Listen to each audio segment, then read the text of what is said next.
What is it you want, Barry? What do you want? You want the moon? Just say the word and I'll throw a lasso around it and pull it down. Ladies and gentlemen, boys and girls, dying times here. Come with me if you want to live. That's it, man. Game over, man. Game over. The Force will be with you, always. Ladies and gentlemen, welcome back to 20th Century Geek. I'm your regular host, Scott Weatherly, and it's time to get satanic. In the next couple of episodes, we're going to be digging into the roots, impact, and legacy of the moral fear that hung over America during the 80s and early 90s, best known as the Satanic Panic. In 2011, three men, Damien Eccles, Jesse Miskelly Jr. and Jason Baldwin, known as the West Memphis Three, were released from prison following a plea deal which found that they were innocent of the crimes of which they had been imprisoned for. They served a sentence of 18 years for the murder of three boys, Christopher Byers, Michael Moore and Stevie Branch, in 1993. Why do I mention this crime? It is considered one of the last impacts of the Satanic Panic. The crime was considered to have occult overtones, and the suspects were identified because of the supposed occult interest and a preference for heavy metal. Simply put, they were profiled and presumed guilty from the outset. But where did this fear and assumption of occultism come from, and what drove it to such levels that three men lost 18 years of their lives? The trigger point for the Satanic Panic is often identified as being the release of the book Michelle Remembers in 1980, which recounts alleged ritual abuse of a 5-year-old Michelle Smith. While this is a major contributing factor, and something we will get into in the next episode, it's really just the straw that broke the camel's back. What's more important is to understand why this book struck such a nerve and why it became a beacon for the moral panic. What we're going to discuss today is how the growth of occultism and the supernatural from the 60s and through the 70s stoked the fires of fear and created the perfect platform for the Satanic Panic, to such an extent that government policy would be influenced by it, and individuals would end up spending time in court and jail for non-existent crimes. So before we get to the 80s, let's go back to the early 60s and a young man by the name of Anton LaVey. LaVey was starting to make a small name for himself in certain areas of California society. An upstart who was challenging some beliefs by refining and collecting a series of existing ideas. A little bit of Aleister Crowley's Thelema, a pinch of Ayn Rand's thrown in, and some other half-baked occultist black magic ideas, all mixed together. He wanted to be taken seriously and to challenge the social norms, but it was all a bit inconsistent. However, this was something new and different for the socialites who flocked to his side. The majority had no intention of taking it seriously, it just passed the time and gave them something different to talk about at dinner parties. However, there were a few that were caught in LaVey's inner circle and became part of his future interests. The group had no name, but it was starting to gain attention. LaVey knew that this attention needed to be capitalised upon to achieve his own ends of destabilising the existing religious norms, mostly the Christian church. At least that was his articulated primary directive. I'm sure the assumed wealth, power and influence was an added bonus. It was suggested almost as a joke that the only way he was going to achieve his ends was to start his own religion. LaVey seized on this idea and knew that it had to have an impact, a gut punch to the Christian church. He would aim for the highest form of blasphemy. He would start a church, but not in the name of God, in the name of Satan. And so it became the Church of Satan. If LaVey was anything, he was a brilliant promoter and showman. He knew which buttons to press and how to manipulate presentation for maximum impact. With this in mind, he knew he couldn't just declare the start of the church at any time. No.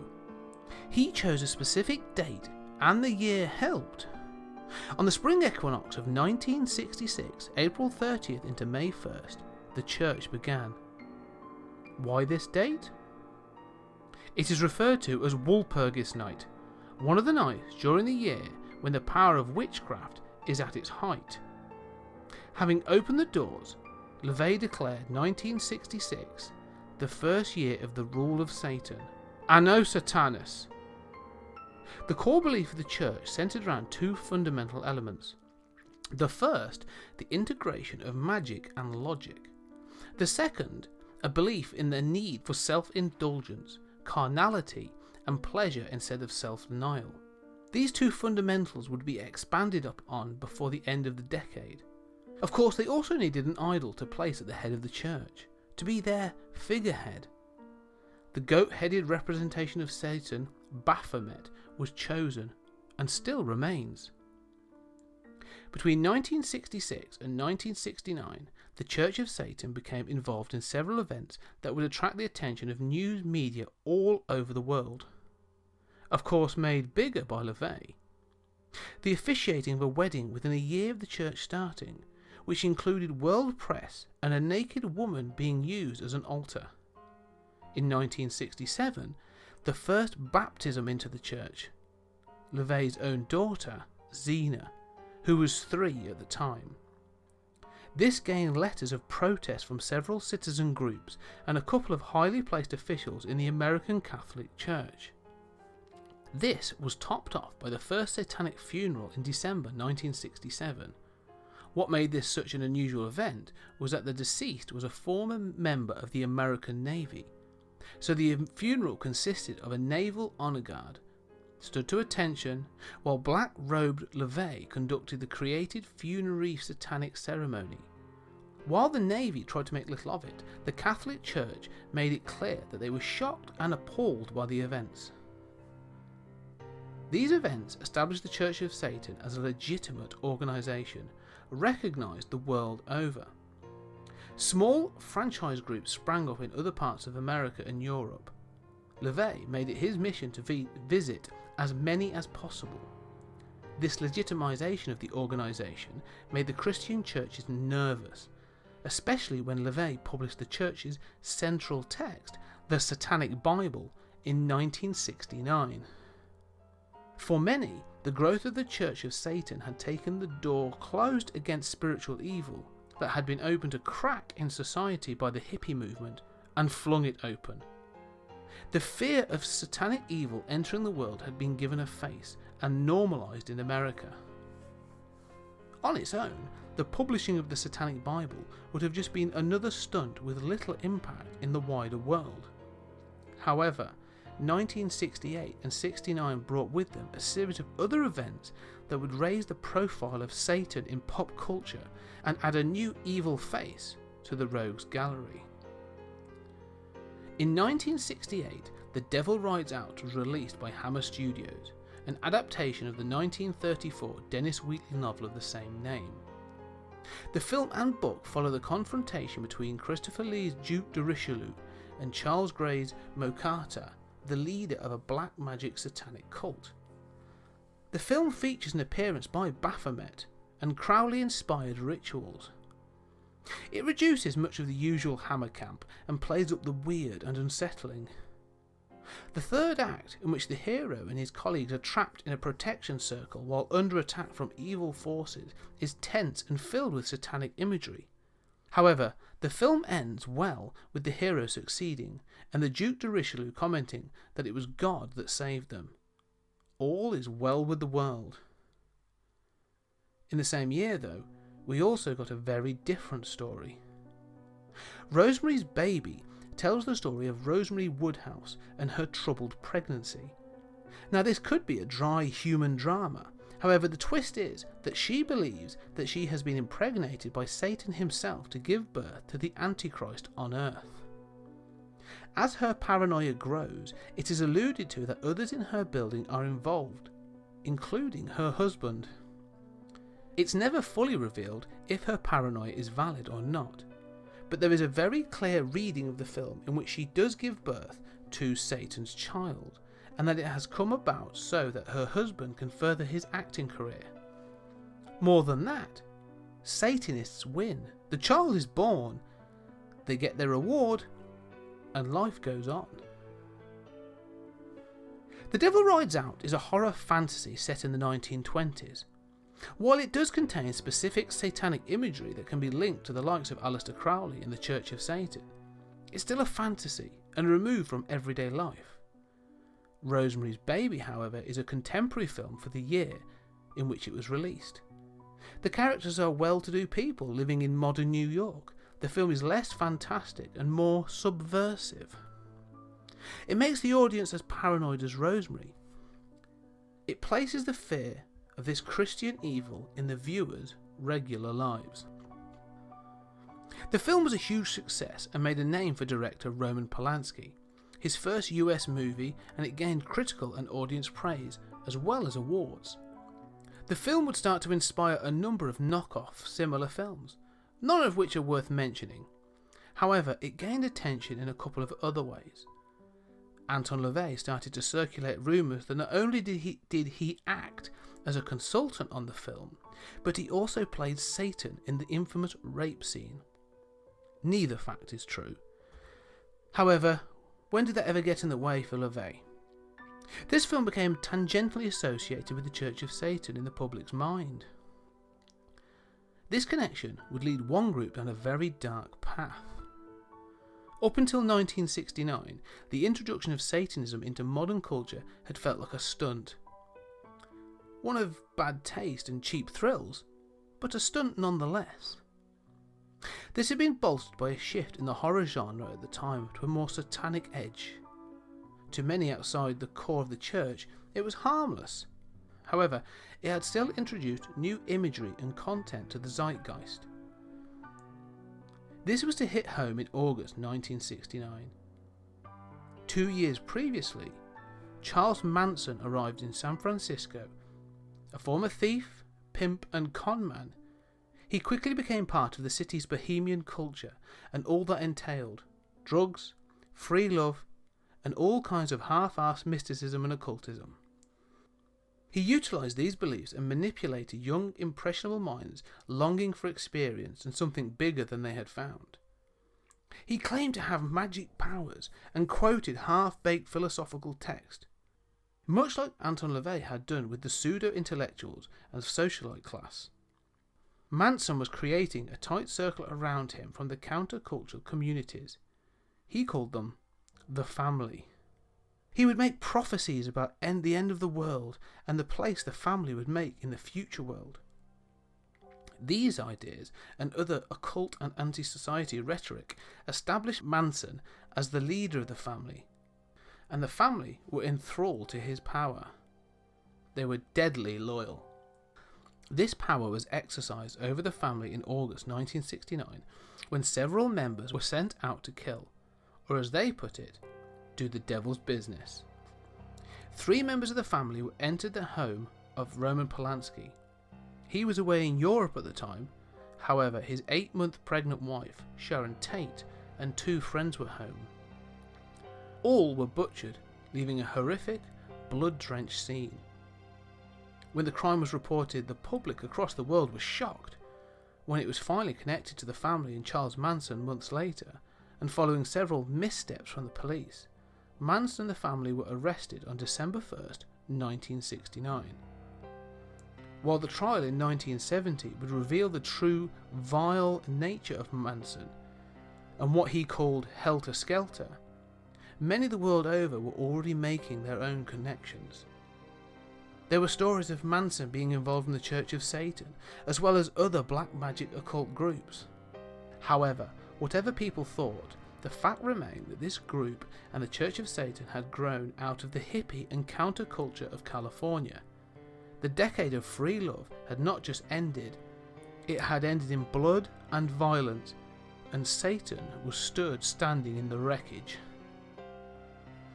the death of the 60s and the rise of an interest in the occult and devil worship opening up the doors for Hollywood. There was an occultist sore that needed an itching.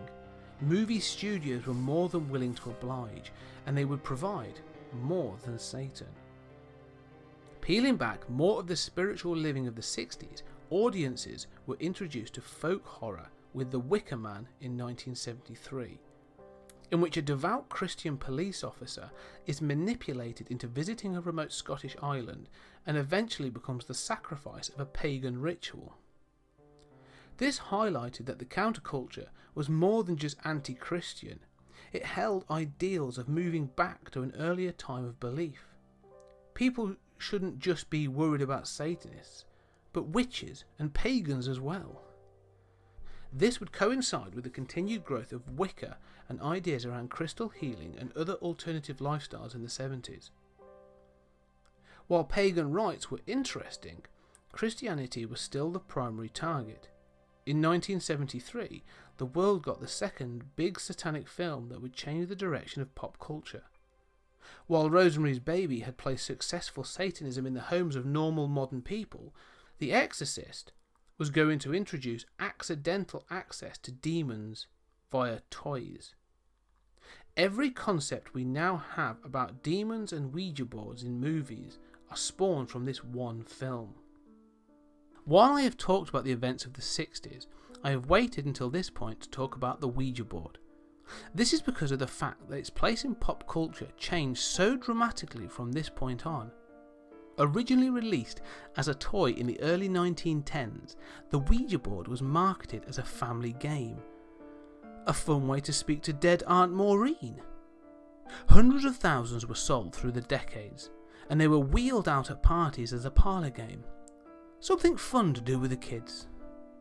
I should highlight that there were areas of society that were concerned about them from the beginning, mostly the more puritanical religious groups. They were also used by mediums for seances, but not as much as you would think. If anything, they were looked down upon by the spiritualist community for removing them from the equation. By the 50s, they were falling out of favour, although still readily available in toy shops. They did, however, make a comeback with the more spiritualist elements of the counterculture movement in the 60s, but still seen as toys. Enter The Exorcist, and the story of the young girl Reagan, played by Linda Blair. In the film, Reagan communicates with a spirit that turns out to be a demon. By talking to him via the Ouija board, she opens herself up to possession and has to be exorcised. The film is a classic of the genre and a milestone in horror cinema, but it also had a real-world impact. The instant reaction from some Christian groups was that it was anti-Christian and promoted the world of the devil. Others were horrified by the special effects and the actions of a young Reagan. The film was also linked to a curse, which stated that several accidents and incidents happened on set during the filming. Critics praised it with caution, but the classification boards were less coy. It was banned in many countries. This only stoked the fire of speculation and rumour. It also informed a generation that the Ouija board wasn't a toy. It's a tool to speak not only to the dead, but demons, and comes with a laundry list of rules for using it safely, many of which have been created since the release of The Exorcist. Now, we should understand that while certain religious and morality groups determine the film as anti-Christian, I strongly disagree with this. The film not only makes the supernatural elements of the religion real in a modern world and makes it clear that they are evil, it presents two priests as human, approachable and determined. Their sacrifice and faith is what saves Reagan in the end. If anything, I think it supports the church. Now, not only were Satanists in our modern cities, but demons could get to our kids through a board game. 3 years later, the third story of the Satanic trilogy of the period was released. In 1976, The Omen was released, and audiences were shown that Satan was our children. The Omen recounts the story of an American ambassador in England, While there, he and his wife have a child, but a satanic cult switched the child with another, the other being a child possibly birthed by a jackal, the son of Satan. After a series of deaths, the ambassador is finally confronted by the conclusion that he has to kill his son, Damien, to save the world. However, circumstances prevent this and Damien survives, to be adopted by another high-ranking diplomat. Satan is now in world politics. Now, it can be argued that these are just films. However, there were 3 incredibly successful films that had not only box office receipts, but news media coverage and morality groups raising their profile. In the background, the Church of Satan was still active and had a presence in American media, LaVey having something to say about each of the films. While I have mentioned several films, there are a slew of other imitators, all cashing on the success of these satanic films. It can be posited that films and popular media set the cultural mindset more than fact and history. In the decade between 1966 and 1976, satanic influence had escalated and many had taken notice. There was a growing concern about evil influences directing society down a dark path. For some, as well as occult fears, this included the progress of civil rights, the growth of the gay community, and rights for women around birth control and abortion. One man in particular was voicing this concern, televangelist Jerry Falwell, a Christian morality group leader who became involved with party politics in the early 70s, supporting the Republicans. Falwell said in '76, "Americans have literally stood by and watched as godless, spineless leaders have brought our nation floundering to the brink of death." Strong words. Falwell formed his group, the Moral Majority, in 1979 and stood with other morality groups such as Christian Voice and the National Christian Action Coalition, all formed between 1976 and 1979. These groups together were referred to as the New Christian Right. For many more conservative Americans, these spokesmen and their groups were a line in the sand, defenders against what they saw as the degradation of American society. They were a direct response to the Church of Satan, other spiritualist groups, as well as a more liberal society that had grown out of the 60s. We will hear more about these groups in the next 2 episodes. For some, the New Christian Right was a standard bearer. They were holding on to the post-war values of the nuclear family with white picket fences and clear-cut morality. They were, to some, the light in what was being perceived as very dark times, and they were just as vocal and manipulative as LaVey. It's a discussion for another day, but there is most definitely a historical line from these new Christian right groups to the extreme Christian supporters of Trump today. These groups protested films and tried to censor media, but they were also calling direction to evidence that the threat of Satan was real. Before we get to their gold standard, Michelle Remembers next episode, there are 2 books worth mentioning that contribute to that book's popularity and infamy. The first was released in 1972, written by Mike Wonk and called The Satan Seller. The book chronicles Wonk's life and how as an orphan he was used in satanic rituals as a child and soon became a practicing member of the religion. He recounts how he participated and eventually led ceremonies that included sacrifice of animals, orgies, kidnap and rape, all in order to raise demons and converse with Satan. However, this wouldn't be a tell-all book without the redemption arc for the teller of the story. Wonk fought in Vietnam, and his experiences there changed him and allowed him to find Jesus. Although I have to suggest, if you believe in, worship, and claim to have conversed with the devil in some way, believing in Jesus should sort of come as part and parcel of that, even if you reject his teachings. Regardless, the fighting changed him and he returned to America to become a devout evangelical Christian. Wonk doesn't do things in small measures. High priest of satanic sect to evangelist Christian. Within a year of its release, the book was a bestseller in Christian circles, and Wonk was a celebrity. The man could turn away from evil and walk the path of the righteous and make a few dollars doing it. He went on speaking tours and even released comedy talking albums, Alive in 1975 and In the King's Court in 1977. These also became hugely popular and were played regularly on Christian radio stations all over America. He was such an influencing force in American Christian circles that he was the cover figure of Christian magazine Harmony in September 1976. Where Falwell would become the strong moral centre of the Christian right, Wonk would become the jester. However, he had the advantage of alleged involvement and first-hand knowledge of satanic practices. His claims in the book and on stage laid the foundation for what was considered standard satanic ritual practices, some of which matched activities conducted by the Church of Satan, and would be regurgitated in Michelle Remembers, cementing these ideas as fact in many people's minds. We will discuss Wonk more in the next episode, and how his standing as an expert impacted public perception of Satanism.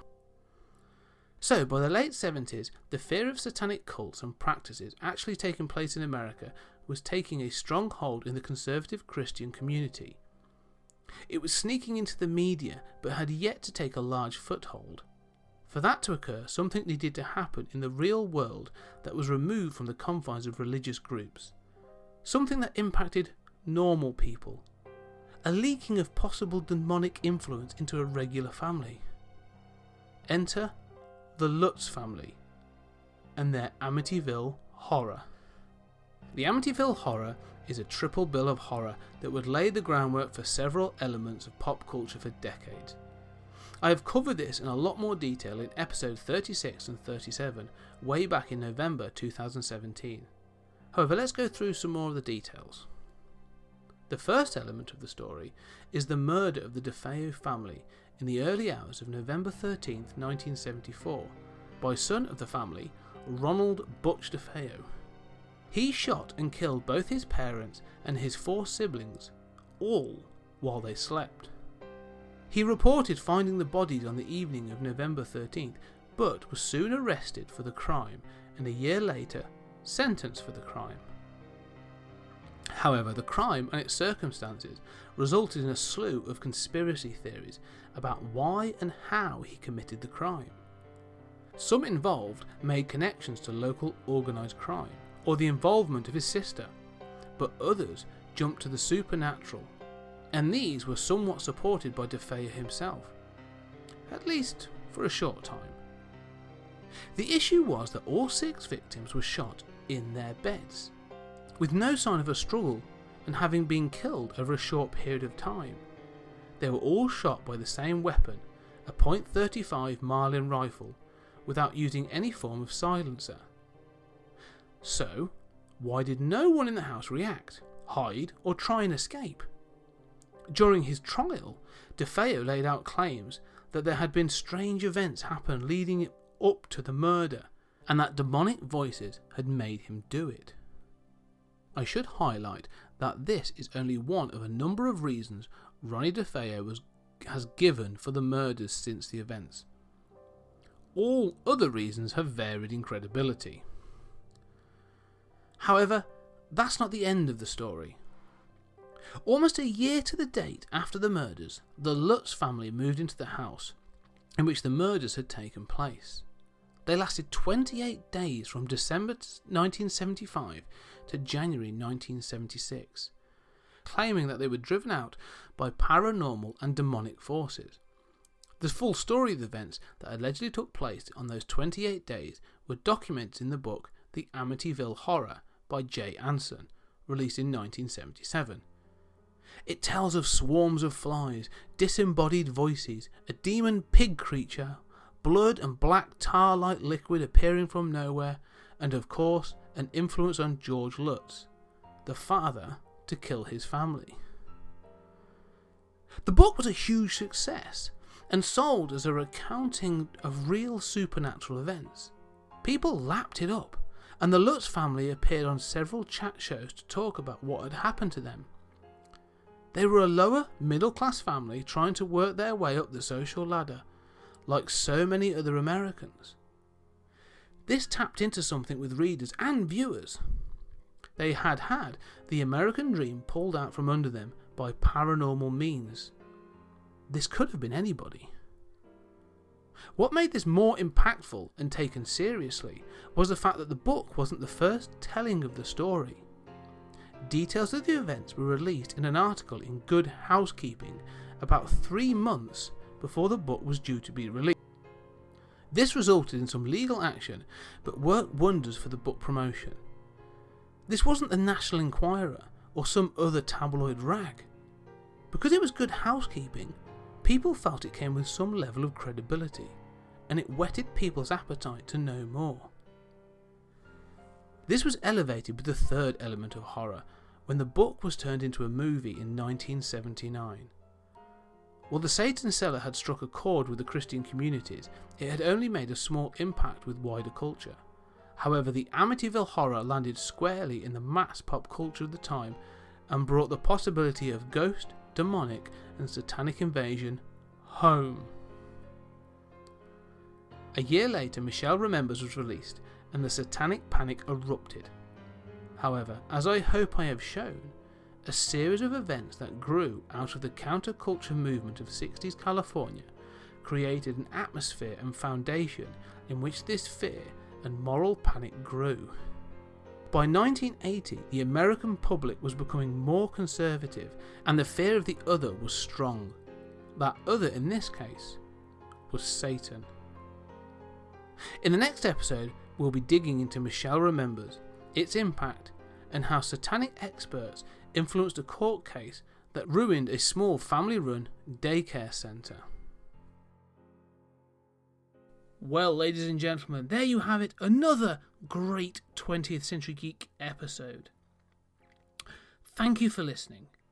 If you would like to get in contact to suggest topics for future shows, or just chat about everything nerdy, you can email me at 20thcenturygeek@gmail.com.